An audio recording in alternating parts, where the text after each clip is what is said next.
Langit di atas Jakarta seolah sedang ikut berduka. Guntur menggelegar, menyambar-nyambar di balik awan hitam yang pekat, sementara hujan turun dengan sangat deras, menciptakan tirai air yang menghalangi pandangan. Di dalam sebuah rumah mewah bergaya minimalis di kawasan elit, suasana justru jauh lebih dingin daripada badai di luar. Sarah duduk di tepi tempat tidur, mendekap erat Leon, bayinya yang baru berusia 30 hari. Tubuh Sarah masih terasa lemah. Bekas luka operasi sesarnya sesekali masih berdenyut nyeri jika ia bergerak terlalu mendadak. Namun, rasa sakit fisik itu tidak ada apa-apanya dibandingkan dengan rasa sesak di dadanya saat menatap koper-koper yang terbuka di depan pintu kamar. Pintu kamar terbanting terbuka. Arka berdiri di sana dengan setelan jas mahal yang tampak sedikit berantakan. Wajahnya yang tampan, yang dulu selalu memandang Sarah dengan penuh janji manis, kini hanya menyisakan guratan kejengkelan dan penghinaan. Belum selesai juga, suara Arka meninggi, mengalahkan suara hujan. Aku sudah bilang, aku ingin kamu dan anak itu keluar dari rumahku sebelum jam 8 malam. Sekarang sudah jam setengah 9. Sarah. Sarah menatap suaminya dengan mata yang sembab. Arka, ini hujan badai.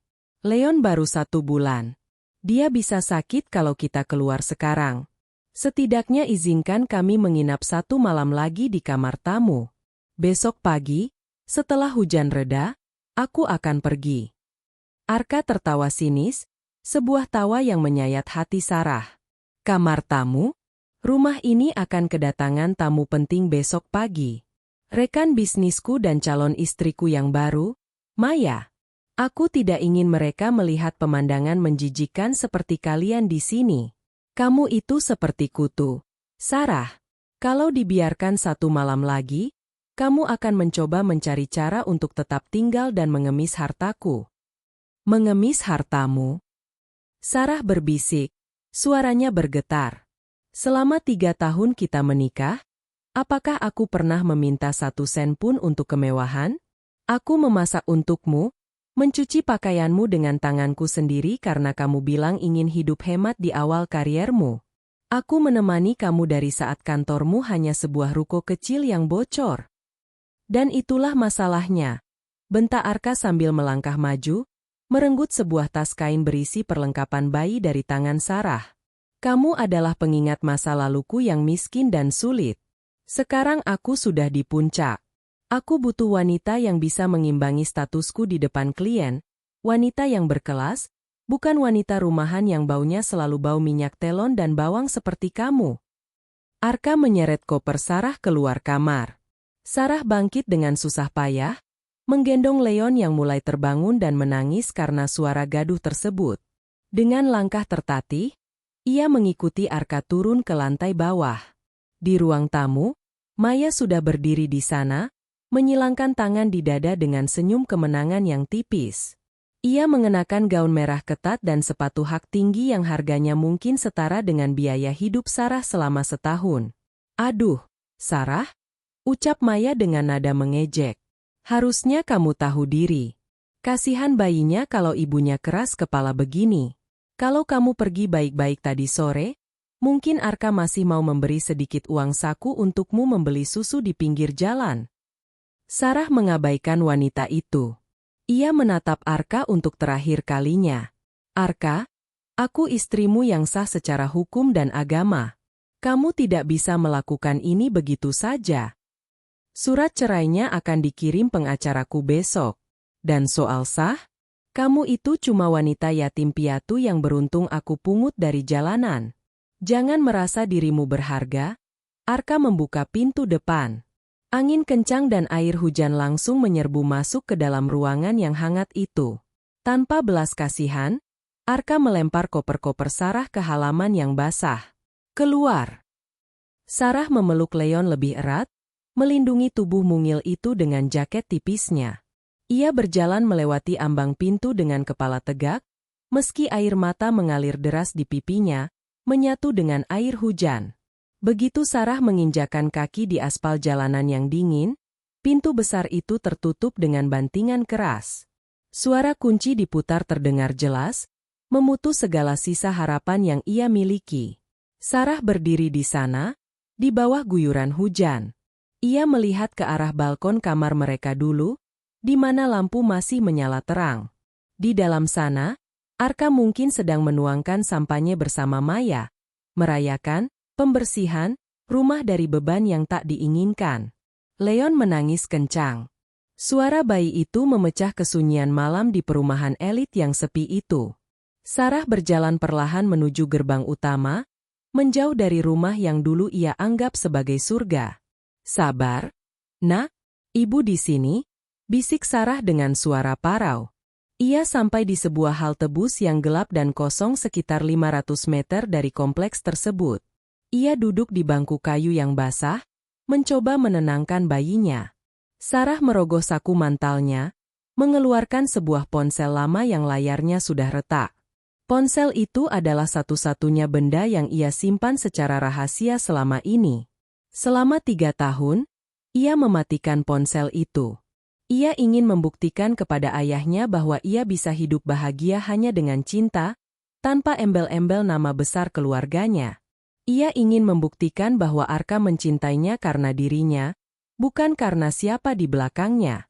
Malam ini, bukti itu telah hancur berkeping-keping. Dengan tangan yang gemetar karena kedinginan, Sarah menyalakan ponsel itu. Logo sebuah perusahaan teknologi ternama muncul di layar, diikuti dengan puluhan pesan masuk dan panggilan tak terjawab yang tertunda selama bertahun-tahun. Sarah menekan satu nomor yang tersimpan dengan nama, Ayah. Hanya dalam 2 nada dering, telepon diangkat. Sebuah suara pria parubaya yang berat namun penuh wibawa terdengar di seberang sana. Sarah, inikah kamu, putriku? Suara itu terdengar sangat emosional. Sarah terisak, melepaskan seluruh rasa sakit yang ia tahan sejak tadi. Ayah jemput Sarah. Sarah ingin pulang. Hening sejenak di seberang sana, sebelum suara ayahnya berubah menjadi dingin dan penuh kemarahan yang tertuju pada orang yang telah menyakiti putrinya. Di mana kamu sekarang? Ayah akan mengirim helikopter dan seluruh pengawal sekarang juga. Siapa yang berani menyakitimu? Sarah.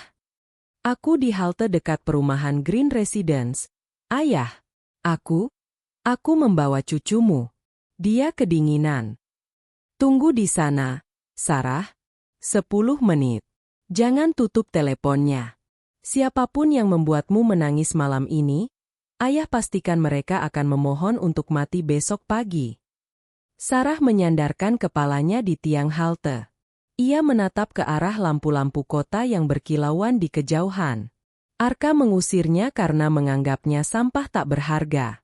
Arka mengusirnya karena menganggapnya miskin. Arka tidak tahu bahwa pria di seberang telepon ini adalah Haryo Adiningrat, pria yang mampu membeli seluruh distrik bisnis di kota ini hanya dengan satu jentikan jari.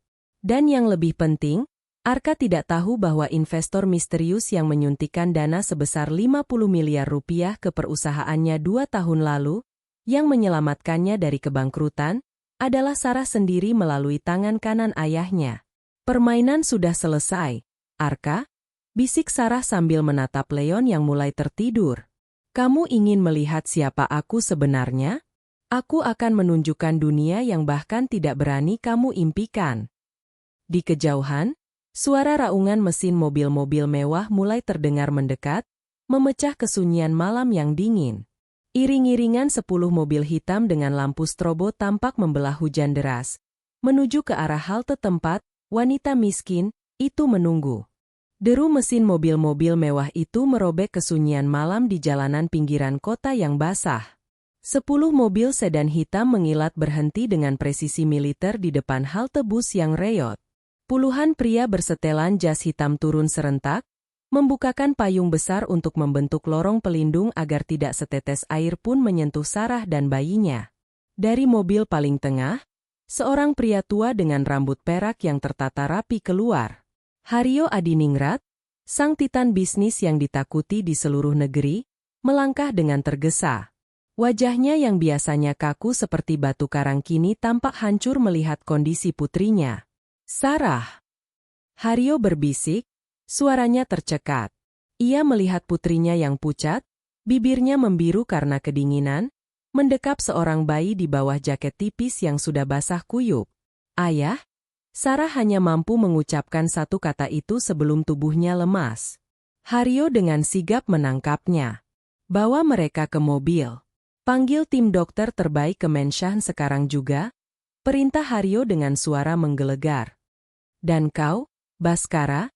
Ia menoleh ke sekretaris pribadinya, "Cari tahu siapa yang melakukan ini pada putriku. Aku ingin laporan lengkapnya sebelum matahari terbit." Sarah terbangun di sebuah ruangan yang sangat ia kenali.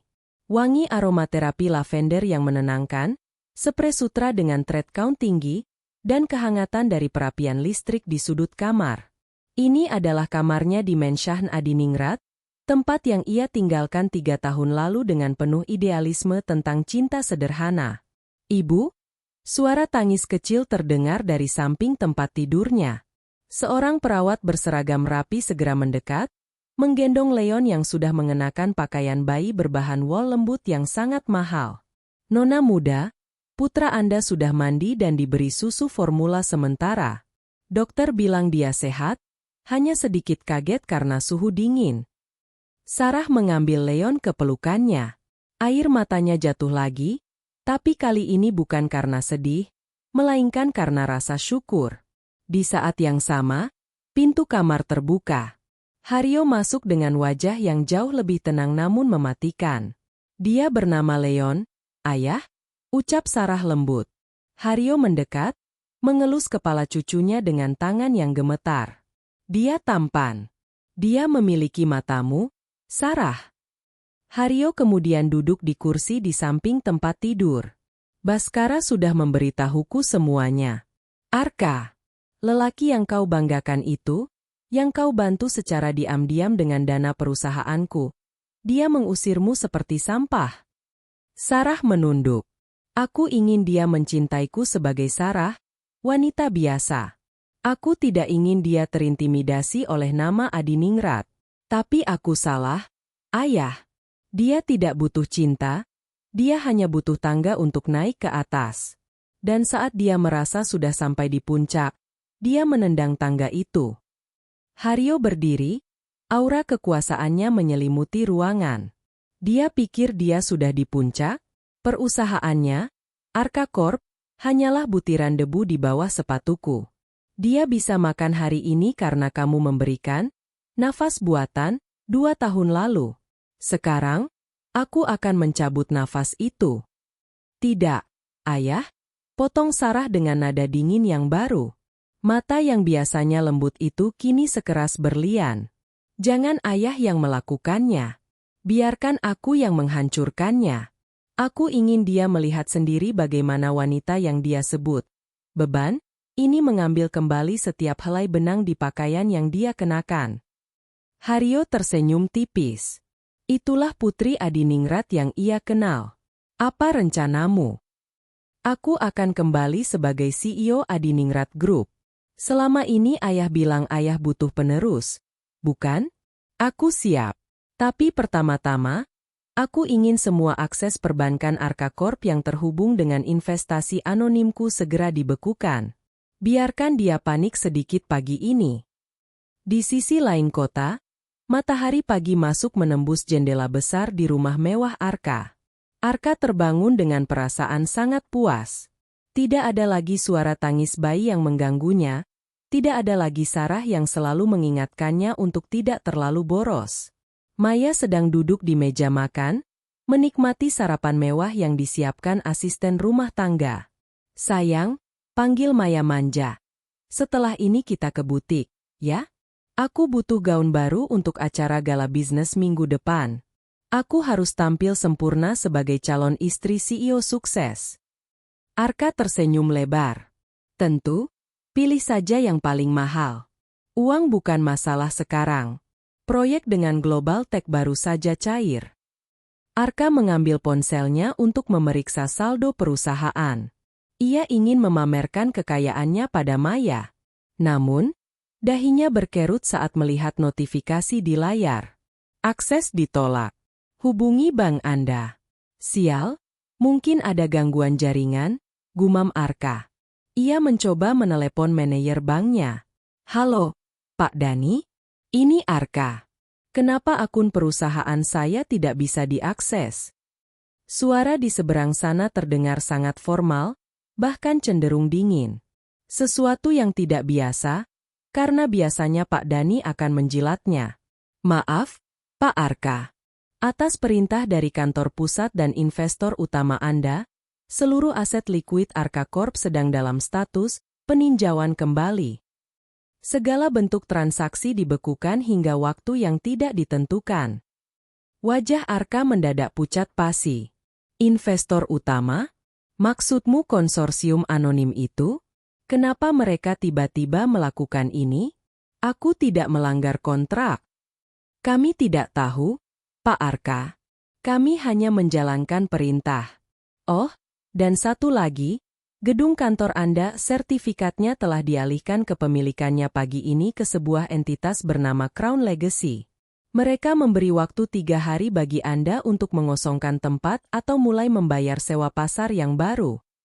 Ponsel Arka hampir jatuh dari tangannya. Ada apa, sayang? Tanya Maya cemas melihat wajah Arka yang berubah seperti kertas putih. Investorku, mereka menarik diri. Semua uangku dikunci, bisik Arka. Apa? Bagaimana dengan gaun dan perhiasanku? Maya spontan berdiri, wajah cantiknya berubah menjadi ketus. Arka tidak mendengarkan Maya. Pikirannya melayang pada Sarah. Entah kenapa, ada perasaan tidak enak yang menyelinap di hatinya. Tapi ia segera menepisnya. Tidak mungkin ini karena Sarah, pikirnya. Wanita itu pasti sekarang sedang mengemis di pinggir jalan untuk beli susu. Tanpa Arka sadari, di sebuah gedung pencakar langit yang paling tinggi di pusat kota, Sarah sedang berdiri di depan jendela kaca besar. Ia sudah tidak memakai daster usang.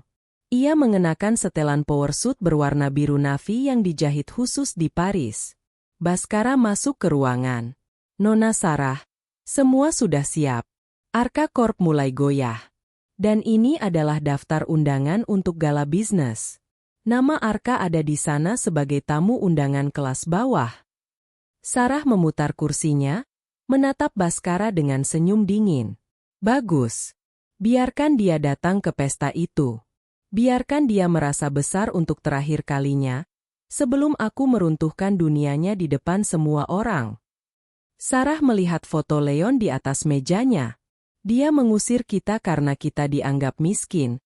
Leon, mari kita tunjukkan padanya seberapa besar harga dari sebuah penghinaan.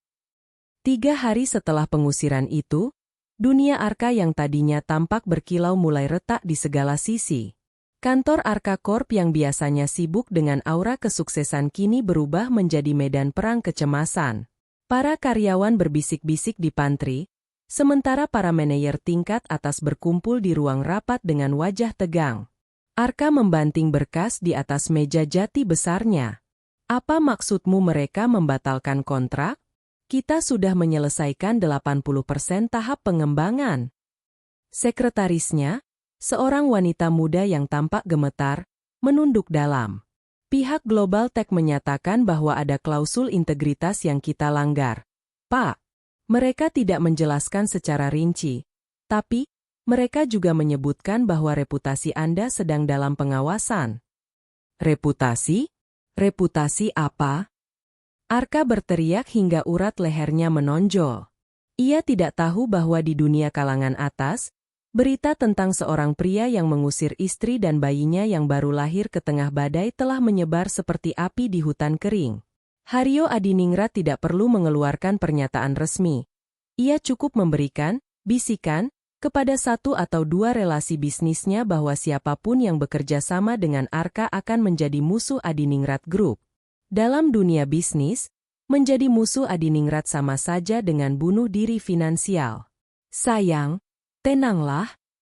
Maya masuk ke ruangan tanpa mengetuk pintu. Ia tampak kesal karena sejak pagi panggilannya diabaikan. Kartu kredit yang kamu berikan padaku tadi pagi ditolak di butik. Ini memalukan sekali. Teman-temanku ada di sana. Arka? Arka menatap Maya dengan tatapan kosong. Untuk pertama kalinya, suara manja Maya yang biasanya terdengar seperti musik di telinganya kini terdengar seperti suara kuku yang menggaruk papan tulis. Maya, perusahaanku sedang di ujung tanduk, dan kau mengeluh soal kartu kredit. Loh, bukannya itu tugasmu untuk menjamin kenyamananku? Maya berkacak pinggang. Kalau kamu tidak bisa membayar gaunku untuk gala besok malam, bagaimana aku bisa menemanimu? Kamu ingin datang sendirian dan terlihat seperti pecundang. Kata, pecundang, menghantam ego Arka dengan keras. Ia mengusir Sarah justru karena ia tidak ingin terlihat seperti pecundang di depan teman-teman kayanya. Ia tidak bisa membiarkan itu terjadi sekarang. Aku akan membereskannya, geram Arka. Aku akan pergi ke bank pusat. Pasti ada kesalahpahaman. Dana investasi itu tidak mungkin ditarik tanpa pemberitahuan tertulis 30 hari sebelumnya. Ini ilegal.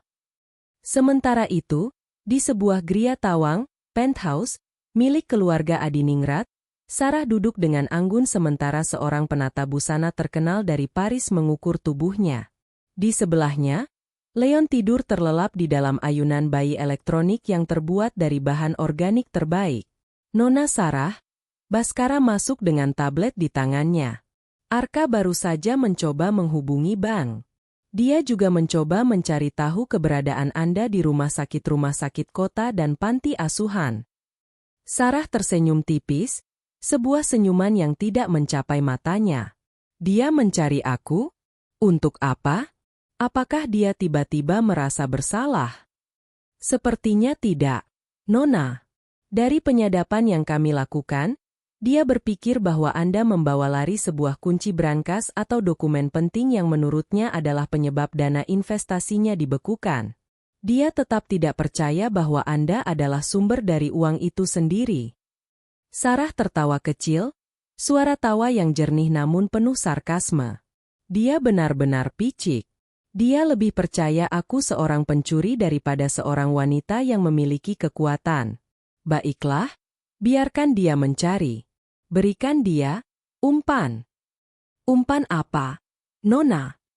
Bocorkan informasi bahwa aku terlihat di sekitar kawasan industri kumuh di pinggiran kota. Biarkan dia membuang waktunya di sana sementara aku bersiap untuk gala bisnis besok malam. Keesokan harinya, Arka benar-benar kehilangan akal sehatnya. Ia menghabiskan waktu berjam-jam menyisir daerah kumuh, masuk ke ganggang sempit yang bau, mencari sosok Sarah.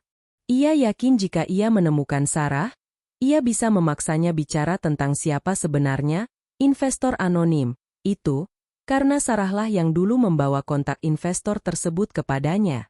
Ia tidak sadar bahwa Sarah dulu memalsukan identitas investor itu sebagai rekan lama ayahnya yang sudah meninggal, agar Arka tidak merasa rendah diri. Setelah gagal total dan hanya mendapatkan kemeja mahalnya kotor terkena lumpur, Arka pulang dengan penuh amarah. Namun, sebuah paket besar sudah menunggu di depan pintu rumahnya. Apa ini? Tanya Arka pada asisten rumah tangganya. Kiriman dari Adiningrat Group, Tuan. Undangan resmi untuk gala tahunan mereka malam ini. Mata Arka berbinar. Adiningrat Group. Ini adalah tiket keselamatannya. Jika ia bisa masuk ke lingkaran itu dan berbicara langsung dengan Pak Haryo, mungkin ia bisa mendapatkan perlindungan. Ia tidak tahu mengapa perusahaan sebesar itu mengiriminya undangan pribadi, tapi ia merasa ini adalah tanda bahwa nasibnya akan berbalik. Maya, cepat bersiap, teriak Arka. Kita akan ke pesta Adiningrat. Pakai gaun apapun yang kamu punya, kita akan bertemu dengan orang terkaya di kota ini. Malam itu, ballroom hotel bintang 6 yang paling megah di Jakarta dipenuhi dengan kemewahan yang tak terbayangkan. Lampu gantung kristal memantulkan cahaya ke arah perhiasan berlian yang dikenakan para tamu. Arka masuk dengan kepala tegak, menggandeng Maya yang mengenakan gaun merah mencolok. Satu-satunya gaun mahal yang belum sempat ia jual ke toko barang bekas. Arka merasa bangga, meski di kantong jasnya hanya tersisa beberapa lembar uang ratusan ribu. Ia merasa masih termasuk dalam golongan elit ini. Tiba-tiba, musik berhenti. Lampu sorot diarahkan ke tangga besar di tengah ruangan. Tuan-tuan dan nyonya-nyonya, suara pembawa acara bergema. Malam ini adalah malam yang bersejarah. Tuan Haryo Adiningrat akan memperkenalkan secara resmi CEO baru sekaligus pewaris tunggal dari Adiningrat Group yang selama ini berada di luar negeri. Haryo Adiningrat melangkah maju ke podium, tampak gagah dalam tuxedo klasiknya. Terima kasih sudah hadir. Putriku telah kembali. Dia adalah jantung dari perusahaan ini, dan mulai malam ini, setiap keputusan berada di tangannya. Sambutlah, Sarah Adiningrat. Pintu besar di atas tangga terbuka. Arka merasa jantungnya berhenti berdetak. Seluruh aliran darahnya seolah tersedot keluar dari wajahnya. Di sana, berdiri seorang wanita yang sangat ia kenali, namun tampak seperti orang yang berbeda. Sarah mengenakan gaun berwarna champagne yang berkilau lembut, rambutnya yang biasanya diikat asal-asalan kini tertata anggun dalam sanggul modern. Ia memancarkan otoritas, kecantikan, dan kelas yang tidak akan pernah bisa ditiru oleh Maya. Sarah melangkah turun dengan perlahan, matanya menyapu seluruh ruangan hingga akhirnya berhenti tepat pada mata Arka yang terbelalak kaget. Sarah tidak memalingkan wajah. Ia justru memberikan senyum paling manis namun paling mematikan yang pernah Arka lihat. "Sarah?" bisik Arka, suaranya tercekat di tenggorokan. Maya di sebelahnya hampir menjatuhkan gelas sampanyenya. Itu si wanita miskin itu? Tidak mungkin. Itu pasti orang yang mirip saja." Namun, saat Sarah sampai di bawah dan disambut oleh para menteri dan pengusaha papan atas yang membungkuk hormat padanya, Arka sadar bahwa dunia yang selama ini ia bangun hanyalah sebuah kebohongan, dan ia baru saja membuang satu-satunya hal paling berharga dalam hidupnya ke tempat sampah. Hening seketika menyelimuti ballroom mewah itu, sebelum akhirnya pecah oleh tepuk tangan riuh. Nama, Adiningrat, bukan sekadar nama keluarga. Itu adalah institusi. Dan melihat Sarah berdiri di sana, di puncak hierarki sosial, membuat banyak orang di ruangan itu menahan napas. Arka merasa dunianya berputar. Kakinya terasa lemas, seolah lantai marmer yang ia pijak berubah menjadi lumpur hisap. Tidak, ini tidak mungkin. Gumamnya berkali-kali. Ingatannya melayang ke malam hujan itu, saat ia merenggut tas kain berisi popok bayi dan mendorong Sarah keluar pintu. Ia ingat bagaimana ia menyebut Sarah sebagai beban dan wanita bau minyak telon. Kini, wanita yang sama berdiri 10 meter di depannya, dikelilingi oleh jajaran taipan minyak dan pejabat pemerintahan yang mengantre hanya untuk sekadar bersalaman dengannya. "Arka, ayo kita pergi dari sini," bisik Maya. Suaranya bergetar karena ketakutan dan rasa malu yang luar biasa. Wajah Maya yang tadinya penuh kesombongan kini tampak pucat tertutup bedak tebalnya. Dia pasti salah orang. Mana mungkin si Sarah itu anak orang kaya? Dia pasti menyewa orang untuk sandiwara ini. Arka tidak mendengar ucapan Maya. Ego dan rasa penasarannya yang besar mendorongnya untuk melakukan sesuatu yang sangat bodoh.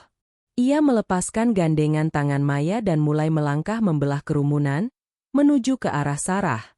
"Sarah," panggil Arka. Suaranya tidak terlalu keras, tapi cukup untuk membuat beberapa orang di sekitarnya menoleh dengan dahi berkerut.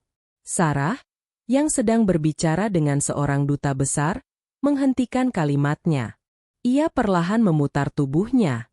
Tatapannya dingin, datar, dan sama sekali tidak menunjukkan emosi, seperti menatap orang asing yang tidak sengaja berpapasan di jalan. "Maaf, Tuan," ucap Sarah dengan nada suara yang sangat sopan namun penuh jarak. "Apakah kita pernah bertemu?" Beberapa tamu mulai berbisik. Siapa pria itu? Berani sekali dia memanggil nama kecil Nona Adiningrat dengan begitu tidak sopan. Arka memaksakan senyum yang terlihat lebih seperti seringai panik. "Sarah, ini aku. Arka, suamimu. Berhenti bermain sandiwara. Apa-apaan semua ini? Kenapa kamu ada di sini mengenakan gaun seperti itu?" Dan siapa pria tua ini yang kamu sebut ayah? Wajah Haryo Adiningrat langsung mengeras.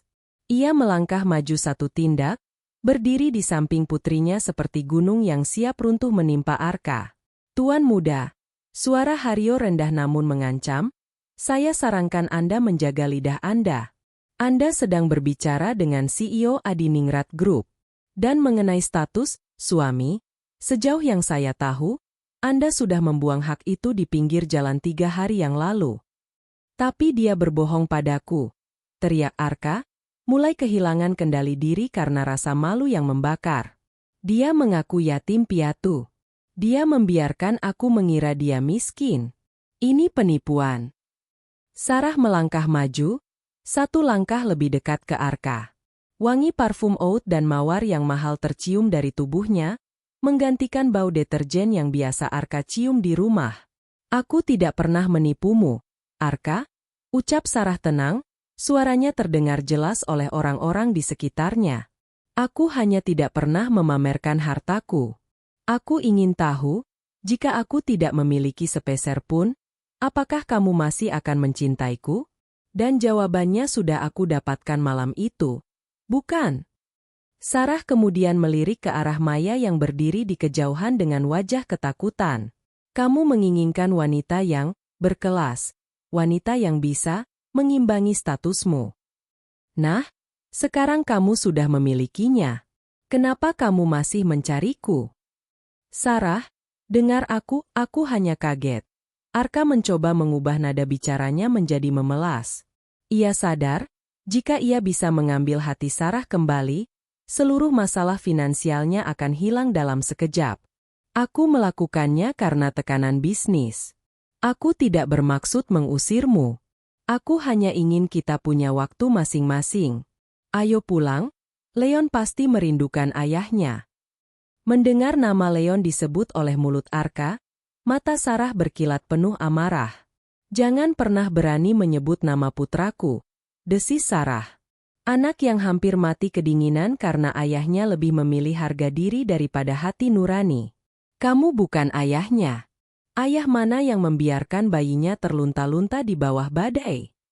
Tiba-tiba, Baskara muncul di samping Sarah dan membisikkan sesuatu. Sarah mengangguk. Tuan-tuan dan nyonya-nyonya, maaf atas gangguan kecil ini, Sarah berkata pada para tamu. Lalu ia kembali menatap Arka. Oh, satu hal lagi, Arka. Kamu bilang kamu datang ke sini untuk mencari investor? Aku punya berita untukmu. Sarah mengambil sebuah map dari tangan Baskara dan membukanya. Aku adalah pemilik 60% saham Arka Corp melalui perusahaan cangkang yang selama ini kamu sebut, investor anonim. Dan malam ini, sebagai pemegang saham mayoritas, aku menyatakan bahwa aku menarik seluruh dukungan finansial dan teknis dari perusahaanmu. Secara efektif mulai besok pagi, Arka Corp dinyatakan pilot. Dunia Arka runtuh. Orang-orang di sekitar mulai menjauh darinya, seolah-olah ia mengidap penyakit menular. Para rekan bisnis yang tadinya menyapa Arka kini membuang muka. Pengawal, ucap Haryo dingin. Keluarkan pria ini dan teman wanitanya. Mereka merusak pemandangan. Dua pria bertubuh kekar segera mencengkeram lengan Arka. Sarah, kamu tidak bisa melakukan ini. Aku suamimu. Kita punya sejarah, teriak Arka sambil diseret keluar dari ballroom. Sarah. Sarah hanya berdiri diam, memperhatikan Arka diseret keluar seperti sampah. Begitu pintu besar itu tertutup, ia menarik napas panjang. Rasa puas itu ada, tapi ada juga rasa perih yang tersisa. Kamu baik-baik saja? Tanya Haryo lembut sambil memegang pundak putrinya. Sarah tersenyum kecil, kali ini senyum yang tulus. Aku baik-baik saja. Ayah, ini baru permulaan. Aku ingin dia merasakan bagaimana rasanya kehilangan segalanya, secara perlahan. Besok, aku ingin gedung kantornya dikosongkan. Di luar hotel, Arka dan Maya dilempar ke trotoar. Hujan mulai turun lagi, seolah mengejek Arka dengan situasi yang sama seperti saat ia mengusir Sarah. Maya berdiri dan membersihkan gaunnya yang kotor. Ini semua salahmu, Arka. Kamu bilang kamu sukses. Ternyata kamu cuma menumpang pada istrimu. Aku tidak mau hidup susah bersamamu. Tanpa menunggu penjelasan, Maya menyetop taksi dan pergi meninggalkan Arka sendirian di pinggir jalan. Arka terduduk di aspal, basah kuyup, menatap hotel megah itu dengan tatapan kosong. Ia baru saja menyadari bahwa mahkota yang ia idam-idamkan sebenarnya sudah ada di genggamannya selama 3 tahun ini, dan ia sendiri yang telah menghancurkannya. Pagi itu, Arka terbangun bukan oleh aroma kopi mahal yang biasa disiapkan pelayan, melainkan oleh gedoran pintu yang kasar. Ia tertidur di sofa ruang tamunya yang dingin karena listrik rumahnya ternyata sudah diputus secara mendadak. Semalaman ia mencoba menghubungi Maya, namun nomor wanita itu sudah tidak aktif. Maya telah pergi membawa beberapa jam tangan mewah dan koleksi parfum mahal milik Arka yang sempat ia simpan di tasnya. Arka membuka pintu dengan nyawa yang belum terkumpul sepenuhnya. Di depannya berdiri 3 pria berseragam dinas dengan logo Crown Legacy, perusahaan properti di bawah naungan Adiningrat Group. "Tuan Arka, waktu Anda sudah habis," ucap salah satu petugas dengan nada tanpa ekspresi. Sesuai surat penyitaan yang sudah dikirimkan kemarin, rumah ini beserta seluruh isinya telah beralih ke pemilikan untuk menutupi hutang piutang perusahaan Anda. Anda punya waktu 30 menit untuk mengambil barang pribadi yang bisa Anda bawa dengan tangan. 30 menit? Ini rumahku. Aku membelinya dengan cicilan, teriak Arka frustrasi. Cicilan yang dibayar oleh dana investasi dari Nona Sarah. "Tuan," petugas itu membalas telak. "Silakan bergerak cepat, atau kami akan mengeluarkan Anda secara paksa." Arka terduduk lemas. Ia hanya bisa memasukkan beberapa helai pakaian ke dalam koper yang dulu ia gunakan untuk membuang barang-barang Sarah. Ironisnya, kini koper itu berisi kehancurannya sendiri. Saat ia melangkah keluar gerbang, ia melihat mobil derek sudah bersiap mengangkut mobil sportnya. Arka kini benar-benar menjadi tunawisma di kota yang dulu ia anggap sebagai taman bermainnya. Di sisi lain kota, di kantor pusat Adiningrat Group yang megah, Sarah sedang meninjau laporan keuangan. Ia tampak jauh lebih segar. Rambutnya digerai indah, dan di meja kerjanya terdapat foto Leon yang sedang tertawa. "Nona Sarah," Baskara masuk dengan wajah yang sedikit lebih cerah dari biasanya. "Ada seseorang yang ingin bertemu dengan Anda."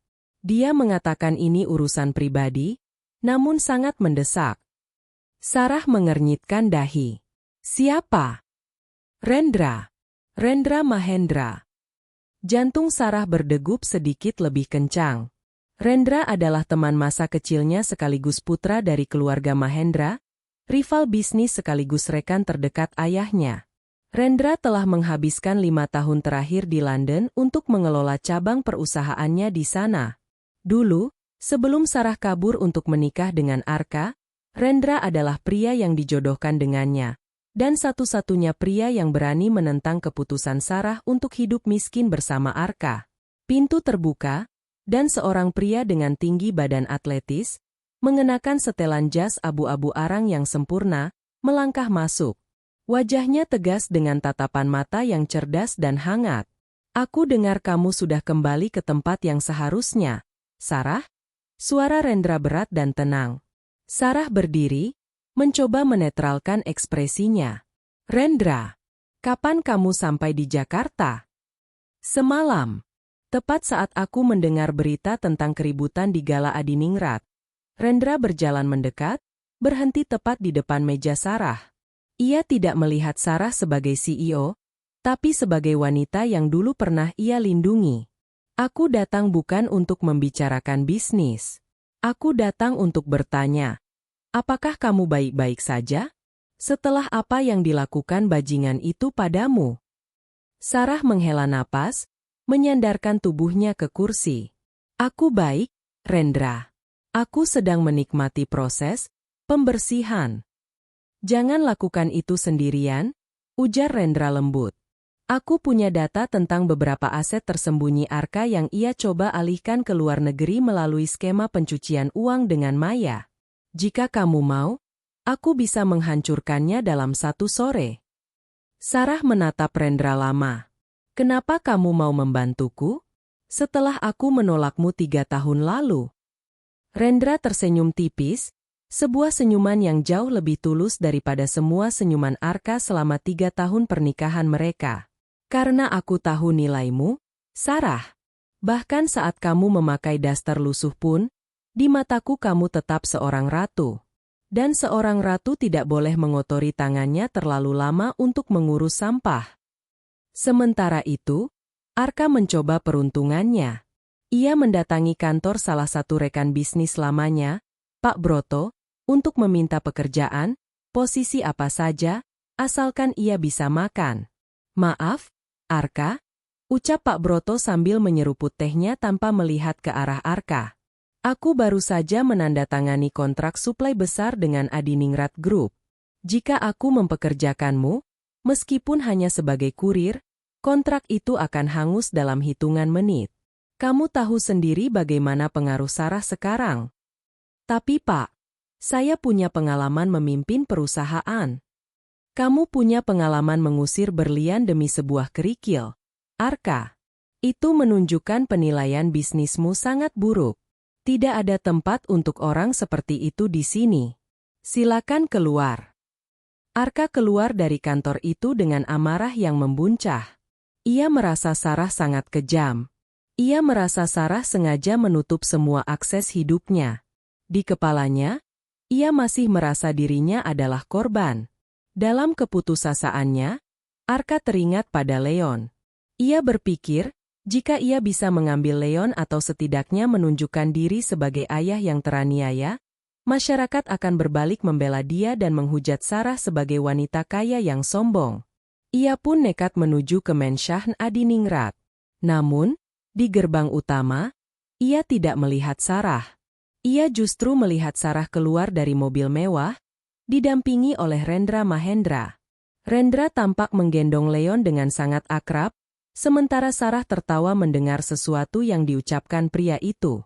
Pemandangan itu membakar hati Arka. Ia berlari mendekat namun langsung dicegat oleh pengawal. Sarah, jadi ini alasanmu menceraikanku? Teriak Arka dari balik pagar. Kamu sudah punya simpanan kaya sejak lama. Kamu berselingkuh dengan pria ini, kan? Makanya kamu menjebakku agar aku terlihat jahat. Langkah Sarah terhenti. Ia memutar tubuhnya, menatap Arka yang kini tampak dekil, berkeringat, dan menyedihkan. Rendra memberikan bayi Leon kepada pengasuh di dekatnya, lalu ia melangkah maju ke arah pagar, berdiri di depan Arka dengan aura yang sangat mengintimidasi. Jaga bicaramu, Arka. Suara Rendra dingin seperti es. Aku sudah mencintai Sarah jauh sebelum dia mengenal pria picik sepertimu. Jika ada yang berselingkuh, itu adalah kamu dengan egomu sendiri. Sarah mendekat, berdiri di samping Rendra. Ia menatap Arka dengan rasa kasihan yang dalam, jenis kasihan yang diberikan seseorang kepada serangga yang terjepit. Arka, kamu masih tidak mengerti juga? Ucap Sarah pelan. Bukan aku yang menghancurkanmu. Karaktermu lah yang melakukannya. Kamu yang memilih untuk setia pada Maya. Kamu yang memilih untuk mengusir istrimu yang baru melahirkan. Aku hanya membiarkanmu menerima konsekuensi dari pilihanmu. Kembalikan Leon padaku. Dia anakku, raung Arka. Anakmu. Sarah tertawa pedih. Malam itu, saat dia demam tinggi di halte bus dan kamu sedang berpesta dengan Maya, di mana status, ayah, itu? Di pengadilan besok, aku tidak hanya akan memastikan perceraian kita selesai, tapi aku akan memastikan hak asuh Leon jatuh sepenuhnya padaku, dan kamu akan dilarang mendekatinya dalam radius 1 kilometer. Sarah berbalik, masuk ke dalam Mensyahn tanpa menoleh lagi. Rendra mengikuti di belakangnya, namun sebelum masuk, ia memberikan kartu namanya kepada salah satu pengawal. Berikan ini padanya, perintah Rendra. Katakan padanya, jika dia butuh pekerjaan, Perusahaanku butuh tenaga pembersih toilet di cabang paling pelosok. Mungkin di sana dia bisa belajar bagaimana cara membersihkan kotoran yang dia buat sendiri. Arka jatuh terduduk di depan gerbang besi yang dingin itu. Ia melihat ke atas, ke arah jendela kamar Sarah yang terang benderang, menyadari bahwa ia bukan lagi bagian dari dunia itu. Ia hanyalah sebuah bayangan hitam yang perlahan-lahan mulai dilupakan. Malam di Jakarta terasa semakin menyesakan bagi Arka. Ia kini menempati sebuah kamar kos sempit di pinggiran kota yang berbau pengap, sangat kontras dengan kamar tidur utamanya yang dulu seluas lapangan tenis. Namun, penderitaannya belum mencapai puncaknya. Pagi itu, saat Arka sedang menghitung sisa uang di dompetnya yang hanya cukup untuk membeli 2 bungkus mie instan, pintu kamarnya ditendang terbuka. 2 orang polisi berseragam masuk, diikuti oleh seorang pria bersetelan rapi yang dikenal Arka sebagai salah satu pengacara top di kota ini, tangan kanan keluarga Adiningrat. "Arka Dinata?" tanya salah satu polisi dengan tegas. "Iya, ada apa ini?" Arka berdiri dengan gemetar. "Anda ditahan atas dugaan keterlibatan dalam kasus penggelapan dana dan pencucian uang terkait laporan yang diajukan oleh Adiningrat Group dan Mahendra Corp." Arka membelalak. "Penggelapan? Saya tidak pernah menggelapkan uang. Itu uang perusahaan saya sendiri." Pengacara Sarah melangkah maju, meletakkan sebuah map di atas meja kayu yang rapuh. "Uang perusahaan yang Anda maksud adalah dana investasi dari klien kami yang Anda alihkan ke rekening pribadi atas nama Maya Saraswati untuk pembelian properti di luar negeri tanpa persetujuan Dewan Komisaris. Kami memiliki semua bukti transfernya." "Arka." Darah Arka berdesir hebat. Maya. Ia ingat pernah menandatangani beberapa dokumen yang disodorkan Maya saat mereka sedang mabuk kemenangan beberapa bulan lalu. Maya bilang itu untuk investasi masa depan mereka. Ternyata, Maya telah menjebaknya untuk menjadi tameng hukum atas pencurian yang wanita itu lakukan. Di kantor polisi, Arka dibawa ke ruang interogasi. Di sana, ia terkejut melihat Maya sudah duduk di sudut ruangan dengan tangan di borgol. Wajah Maya tidak lagi cantik. Riasannya luntur, matanya merah karena menangis, dan ia tampak sangat berantakan. Begitu melihat Arka, Maya langsung berteriak, "Ini semua salah dia, Pak Polisi.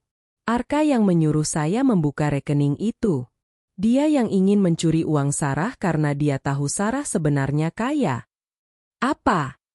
Kamu bohong, Maya?" Arka membalas teriakan itu, hampir melompat dari kursinya. "Kamu yang merayuku. Kamu yang bilang kita harus punya cadangan uang."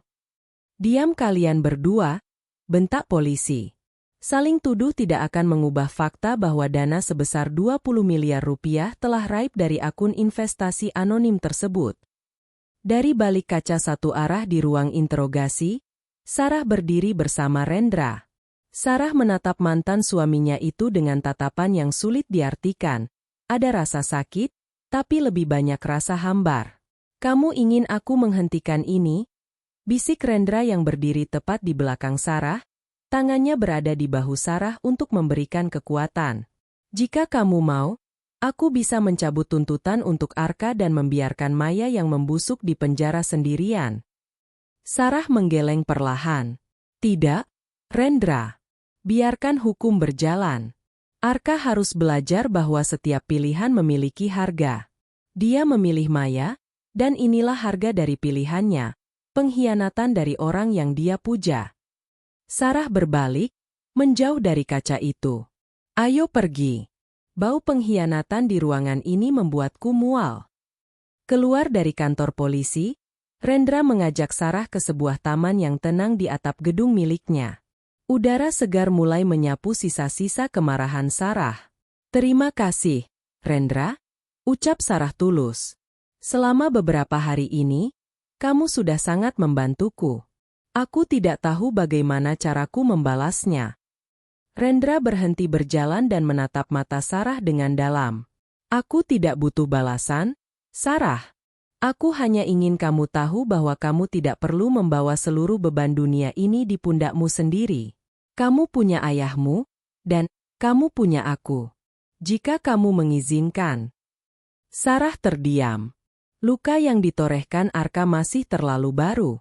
Namun, melihat dedikasi Rendra, pria yang tetap menunggunya meski telah disakiti oleh pilihannya dulu, membuat benteng di hati Sarah sedikit retak. Beri aku waktu, Rendra. Aku harus menyelesaikan urusan asuh Leon terlebih dahulu. Aku ingin anakku tumbuh di lingkungan yang stabil, tanpa bayang-bayang ayahnya yang bermasalah. Aku akan menunggu 10 tahun lagi jika itu yang kamu butuhkan, jawab Rendra dengan senyum tipis yang menenangkan. 1 minggu kemudian, sidang hak asuh anak digelar secara tertutup. Arka dihadirkan dari tahanan dengan mengenakan rompi tahanan berwarna oranye. Ia tampak sangat kurus dan kuyu. Di dalam ruang sidang, Arka mencoba memandang Sarah yang duduk dengan anggun di seberang ruangan. Ia mencoba mencari sisa sia cinta di mata wanita itu, namun yang ia temukan hanyalah kekosongan. Hakim membacakan putusannya dengan tegas. Mengingat kondisi finansial, moral, dan status hukum Arka saat ini, hak asuh penuh atas Leon diberikan kepada Sarah.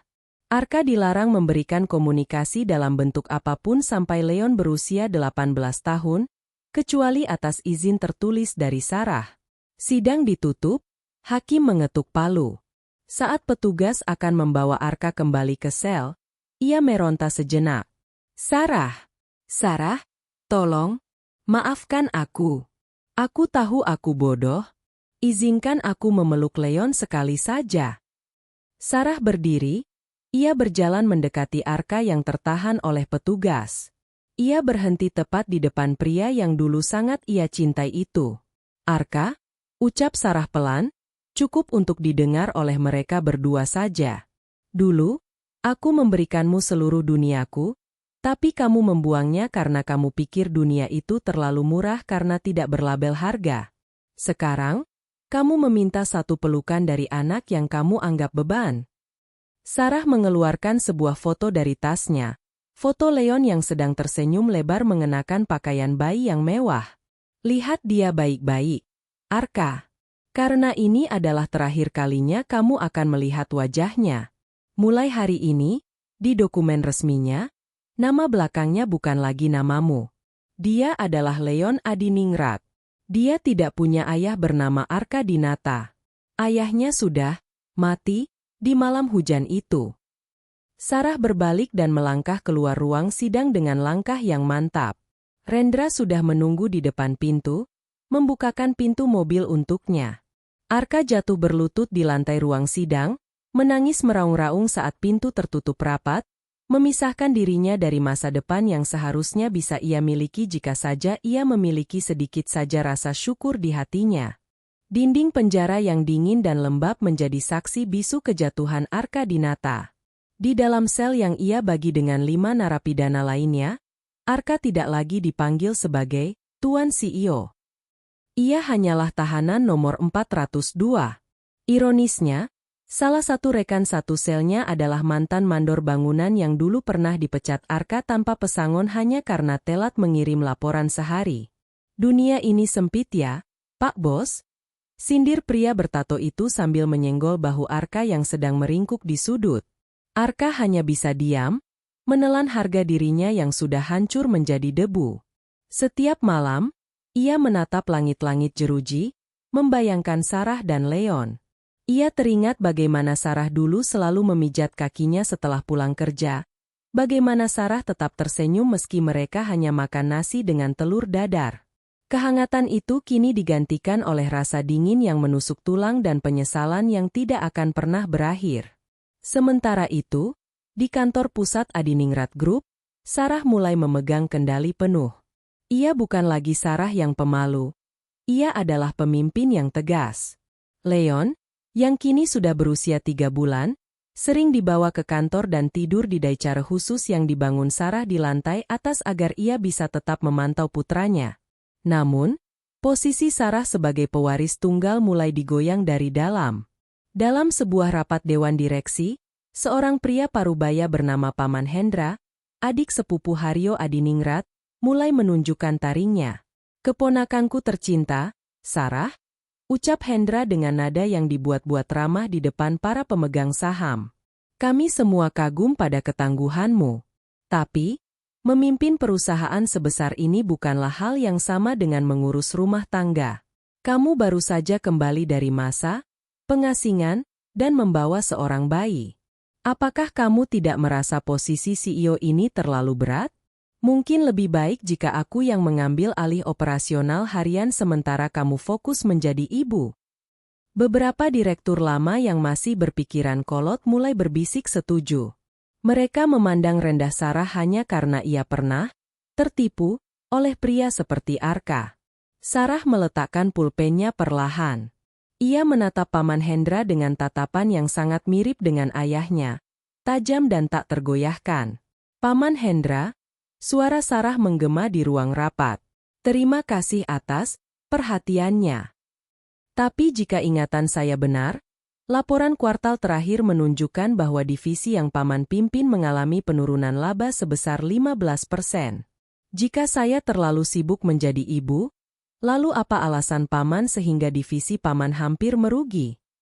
Hendra ternganga, wajahnya memerah karena malu. Itu karena kondisi pasar. Pasar sedang baik, Paman. Hanya saja, manajemen Paman yang kurang efisien, lanjut Sarah tenang. Mulai besok, saya akan melakukan audit menyeluruh di divisi Paman.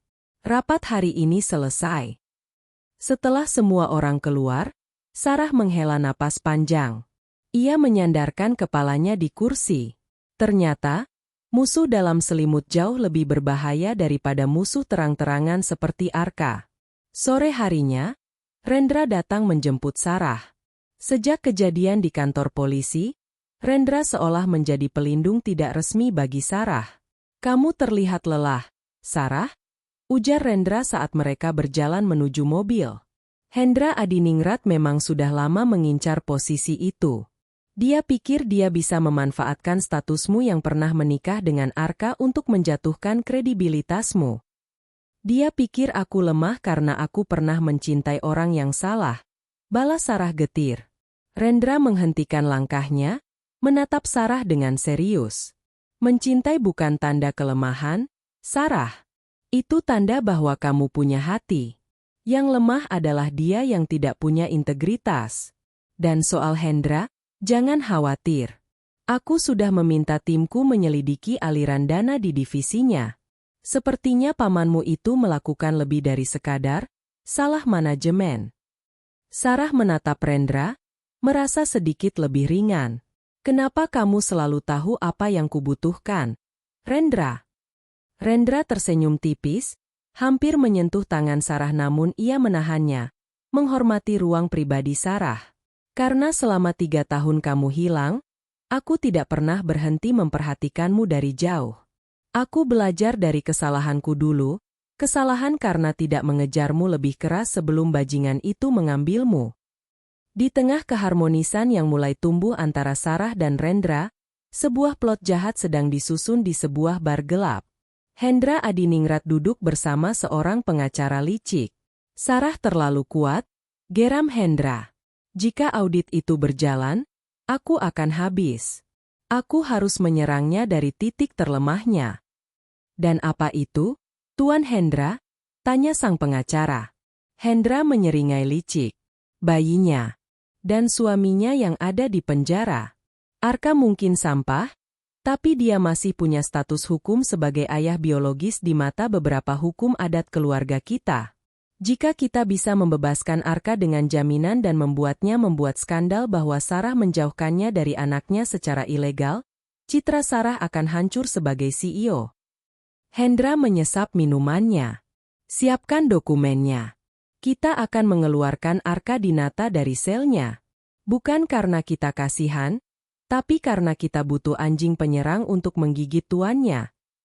Keajaiban yang tak disangka datang menghampiri Arka. Setelah berminggu-minggu mendekam di sel yang pengap, ia tiba-tiba dibebaskan dengan jaminan yang dibayar oleh pihak misterius. Arka keluar dari gerbang penjara dengan tubuh yang jauh lebih kurus dan mata yang penuh dengan kebencian serta kebingungan. Sebuah mobil hitam mewah menunggunya.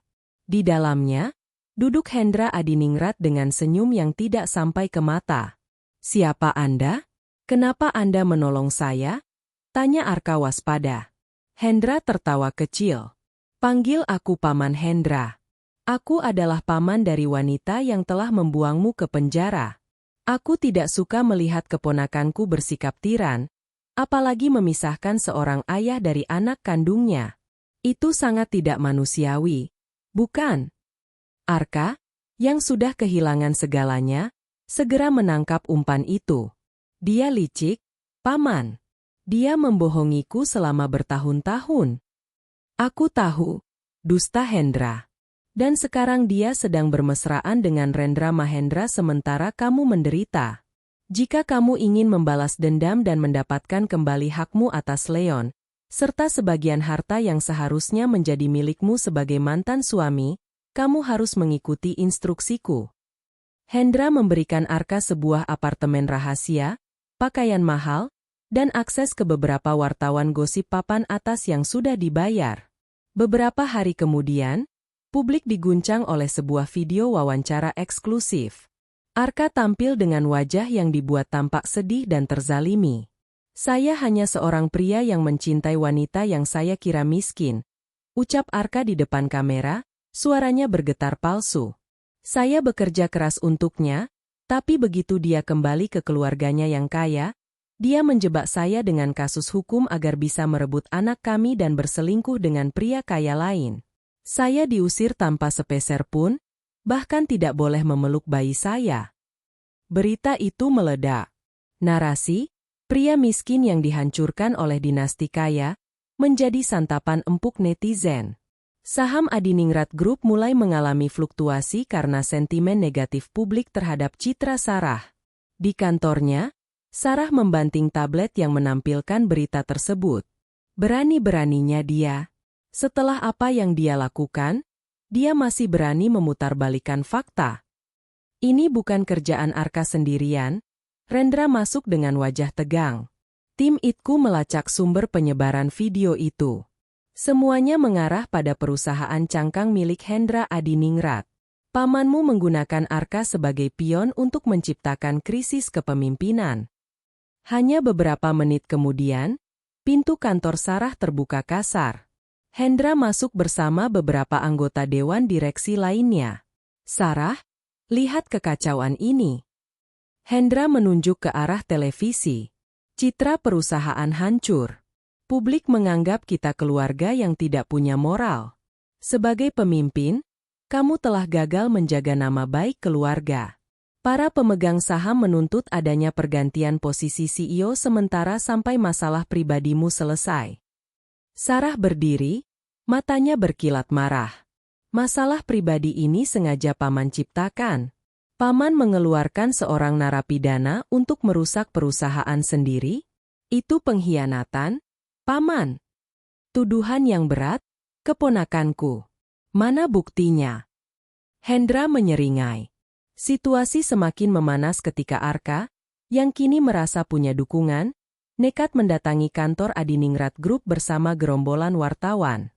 Ia mencoba menerobos masuk, berteriak memanggil nama Leon dan menuduh Sarah sebagai ibu yang kejam. Kerumunan di lobi menjadi sangat kacau. Sarah, yang sedang menuju mobil bersama Rendra, tertahan di pintu utama. Kamera flash menyambar-nyambar wajahnya. "Sarah, berikan anakku," teriak Arka sambil mencoba meraih lengan Sarah. Rendra segera pasang badan, mendorong Arka menjauh. "Jangan sentuh dia. Lihat, pria simpanannya mulai main fisik." Arka berteriak ke arah kamera wartawan. Inilah wajah asli Adiningrat Group. Kekerasan dan penindasan. Di tengah kekacauan itu, Sarah tiba-tiba berhenti. Ia tidak lagi tampak takut atau marah. Ia justru menarik napas panjang dan menatap langsung ke arah kamera salah satu stasiun televisi nasional yang sedang menyiarkan secara langsung. "Kalian ingin kebenaran?" Suara Sarah terdengar lantang dan tenang, seketika membungkam teriakan Arka. "Mari kita bicara tentang kebenaran. Bukan di trotoar ini, tapi di ruang konferensi pers resmi dalam 1 jam dari sekarang." Saya akan menunjukkan bukti yang tidak bisa dibeli oleh drama manapun. Sarah melirik Arka dengan tatapan yang membuat pria itu tiba-tiba merinding. Dan kau Arka, nikmatilah sisa waktumu sebagai korban. Karena setelah ini, penjara akan terasa seperti hotel bintang 5 dibandingkan dengan apa yang akan menimpamu. Aula utama gedung Adiningrat Group dipenuhi oleh ratusan wartawan dari media nasional hingga internasional. Kilatan lampu kamera menciptakan suasana yang mencekam. Di baris depan, Arka duduk dengan wajah yang masih dipasang sesedih mungkin, didampingi oleh pengacara sewaan Hendra. Sementara itu, Hendra Adiningrat sendiri duduk di sudut ruangan dengan senyum puas, yakin bahwa hari ini adalah akhir dari karir Sarah. Sarah melangkah masuk ke podium dengan langkah yang sangat tenang. Ia tidak didampingi oleh puluhan pengawal, hanya Rendra yang berdiri setia di belakangnya dan Baskara yang membawa sebuah tas kerja logam. Terima kasih telah hadir. Buka Sarah tanpa basa-basi. Saya tahu kalian semua di sini untuk mendengar tentang kekejaman saya. Tapi hari ini, saya bukan di sini untuk membela diri. Saya di sini untuk meluruskan sejarah. Arka memotong dengan teriakan, berhenti bersandiwara, Sarah, akui saja kalau kamu mengusirku agar bisa bersama selingkuhanmu. Sarah tidak membalas teriakan itu. Ia hanya memberikan kode kepada Baskara. Layar raksasa di belakang podium menyala. Video pertama, ucap Sarah. Layar itu menampilkan rekaman CCTV dari teras rumah Arka pada malam hujan itu. Kualitasnya sangat jernih. Publik bisa melihat dengan jelas bagaimana Arka menyeret koper Sarah dan melemparnya ke aspal. Suara Arka terdengar menggelegar melalui pengeras suara aula. Kamu itu cuma wanita yatim piatu yang beruntung aku pungut dari jalanan. Keluar. Bawa anak itu. Seluruh ruangan mendadak senyap. Para wartawan yang tadinya bersimpati pada Arka kini menatap pria itu dengan jijik. Di video itu, Sarah terlihat sedang memeluk Leon yang masih sangat kecil di tengah badai. Sementara Arka menutup pintu dengan keras dan tertawa bersama Maya di balik jendela. Itu hanya potongan video. Tergap-gap Arka mencoba membela diri. Oh, kita punya lebih banyak lagi? Potong Sarah dingin. Mari kita lihat data perbankan Arka Corp. Layar berganti menampilkan aliran dana. Sarah menunjukkan bagaimana setiap rupiah yang membuat Arka kaya sebenarnya berasal dari dana pribadinya. Lalu, Sarah menunjukkan dokumen terbaru. Bukti transfer dari rekening rahasia Hendra Adiningrat kepada pengacara Arka dan penyewaan apartemen mewah untuk Arka. Tuan-tuan dan nyonya-nyonya, Sarah melanjutkan, suaranya kini bergetar penuh otoritas. Pria yang kalian sebut, korban, ini adalah seorang pria yang membiarkan bayinya yang berusia 1 bulan kedinginan di halte bus demi seorang wanita simpanan. Dan pria di sudut sana, paman saya sendiri, telah bekerja sama dengan narapidana ini untuk menggoyang stabilitas perusahaan demi ambisi pribadinya. Hendra berdiri, wajahnya merah padam. Ini fitnah. Kamu merekayasa semua ini. Baskara, panggil saksi kita. Perintah Sarah. Pintu aula terbuka, dan seorang wanita masuk dengan tangan gemetar. Itu adalah Maya. Dia telah membuat kesepakatan dengan jaksa untuk meringankan hukumannya jika dia mau memberikan kesaksian melawan Arka dan Hendra. Semua yang dikatakan Sarah benar, ucap Maya pelan di mikrofon. Arka tahu Sarah mencintainya, tapi dia selalu menghinanya di belakangnya. Dan Hendra, dia menjanjikan saya kebebasan jika saya membantu Arka menghancurkan reputasi Sarah. Keos pecah. Wartawan kini menyerbu ke arah Arka dan Hendra. Arka mencoba melarikan diri melalui pintu samping, namun beberapa petugas polisi yang sudah disiapkan Rendra sudah menunggunya di sana. Arka Dinata, Anda ditahan kembali atas pelanggaran masa pembebasan bersyarat, pencemaran nama baik, dan konspirasi tindak pidana, ucap petugas kepolisian sambil memborgol tangan Arka untuk kedua kalinya. Sarah, maafkan aku. Aku dipaksa Hendra. Raung Arka, Tapi suaranya kini tenggelam oleh cemoohan orang-orang di ruangan itu. Sarah berdiri di podium, menatap Arka yang diseret keluar. Kali ini, tidak ada air mata. Hanya ada perasaan lega seolah beban berat yang ia panggul selama bertahun-tahun akhirnya terangkat. Rendra mendekat dan membisikkan sesuatu di telinganya. Sudah selesai, Sarah. Kamu menang. Belum? Jawab Sarah sambil menatap Hendra yang juga sedang diamankan oleh keamanan internal perusahaan. Sekarang, saatnya membangun kembali apa yang mereka coba hancurkan. Sore itu, saham Adiningrat Group melonjak ke titik tertinggi dalam 5 tahun terakhir. Publik memuji keberanian Sarah sebagai ikon baru wanita tangguh yang tak terkalahkan.